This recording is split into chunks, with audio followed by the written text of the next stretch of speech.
Welcome, ladies and gentlemen, to the first ever YouTube video on SP22 Sports, and today we will be discussing predictions for the NFC East and West record and placement in the division in the 2024-25 NFL season. This will be a multiple episode series of predicting, so stay tuned. But for now, let's get off to predicting. Now let's start with the NFC East. At last, it's gotta be the New York Giants. The debate isn't really up for this one because we've really seen Daniel Jones struggle with throwing the ball throughout the entire preseason. On top of that, he doesn't really have good talent to throw to besides Malik Neighbors, who's yet unproven.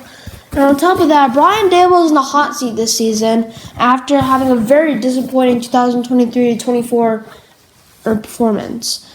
Last season, the Giants were one of the worst teams in the NFL on both offense and defense, resulting in a 6-11 third in the NFC East finish. But without Saquon Barkley, the Giants faced the franchise, with him being traded, not much success is expected, and a 3-13-1 record is expected from us, with them drawing the New Orleans Saints.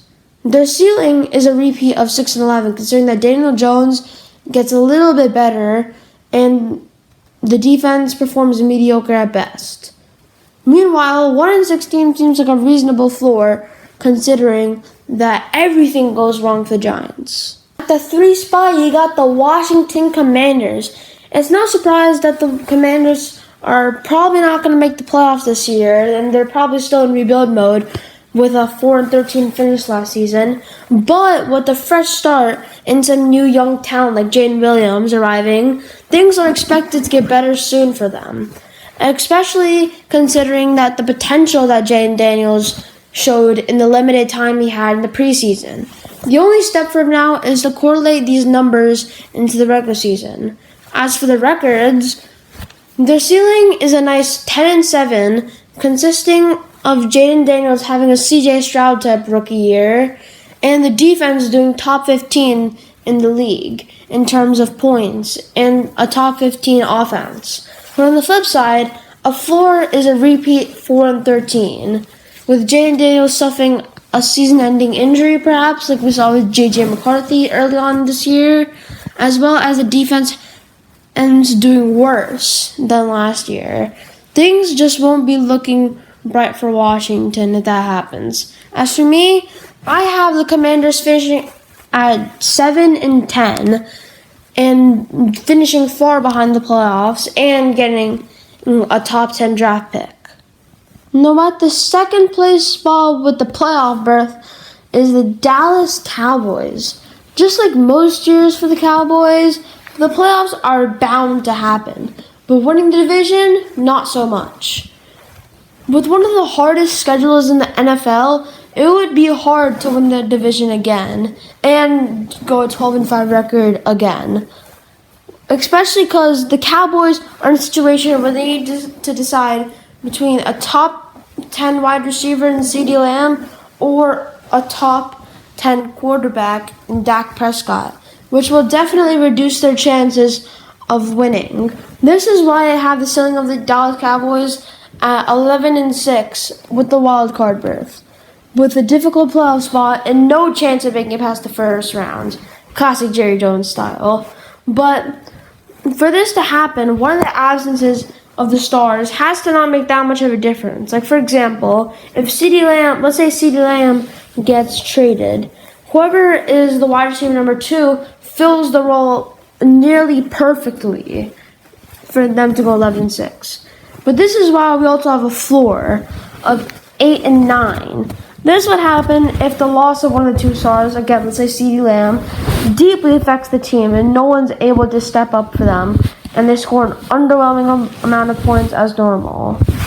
So I have the Dallas Cowboys going 10-7 this year because I have them trading Dak Prescott away for another decent quarterback and a couple of draft picks. And I think whoever that quarterback is will do just what he needs to get the Cowboys a playoff spot. And in first place in the NFC East, and not many people surprised, will be the Philadelphia Eagles, With the new addition of Saquon Barkley, the offense is just that much stronger. And the Jalen Hurts Saquon Barkley backfield is near impossible to stop. So is the entire Eagles team really when they're healthy. Last season they finished 11-6, ending off 1-5, and in the wild card round they lost the Buccaneers. The main reason for this late season collapse is injuries. Towards the end of the season, a lot of key players on the offense and defense were injured for the Eagles. Now the Eagles have a high ceiling, mainly because if they're healthy and play the best football they can, 15-2 seems like a possible record. But on the flip side, the floor seems like a 10-7. Nick Sirianni is on the hot seat this season, and the big question is how can he handle the under pressure of his job? Well, let's say he doesn't handle it well, and the Eagles picks up some injuries along the way to the playoffs and get first rounded again. I personally have the Eagles cruising at 12-5 in the first place spot in the NFC East. I think Jalen Hurts has a very productive year, as well as Saquon Barkley, and the defense will kind of let down the Eagles, which is why they're not that higher team that they should be. But towards the end of the year, they'll finish strong at a 3-1 finish. Now for the NFC West, in last place, I have the Arizona Cardinals. This team is for sure still in rebuilding mode, but there will be slight improvements for them this year. A 4-13 finish will definitely be expecting some improvement, with all new wideout Marvin Harrison Jr., son of Hall of Famer Marvin Harrison, one of the best wide receivers of all time. This will bring Kyler Murray more success.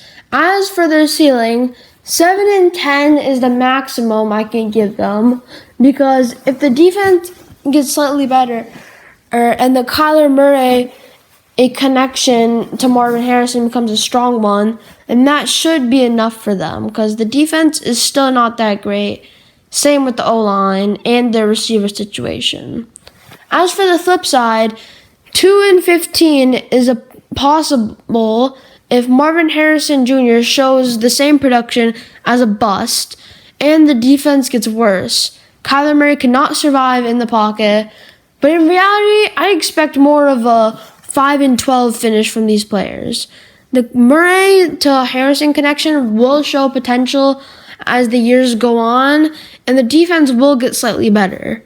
But if this doesn't happen, the Cardinals have to get another wide receiver for Kyler Murray, and after that, he has no excuses to perform well as a dual threat QB.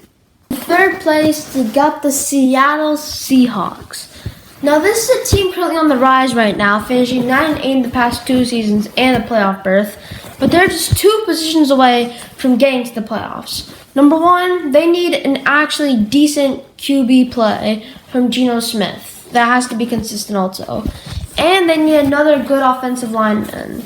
The Seattle Seahawks still have arguably one of the best wide receiver trios in the league, which will definitely complement Geno Smith. And the development of the young guys like Devin Witherspoon and Tariq Woolen on the defense will also be a problem for opposing teams. All said and done, let's talk about the ceiling for the Seattle Seahawks team. While taking a playoff berth, the schedule is definitely easier than last year for the Seattle Seahawks.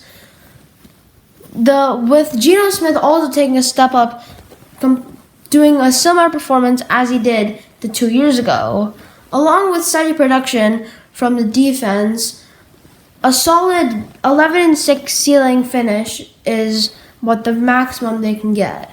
But with some inconsistent play from players, a 6-11 could be the worst they could do this season.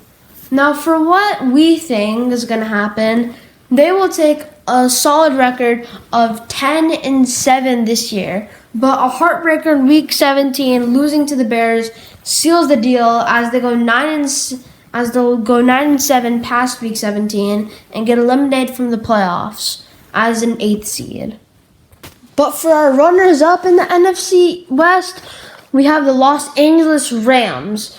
With Matthew Stafford getting old and slowing down his production, and all-pro Aaron Donald leaving for good, it's time for the Rams in a few years to consider rebuilding.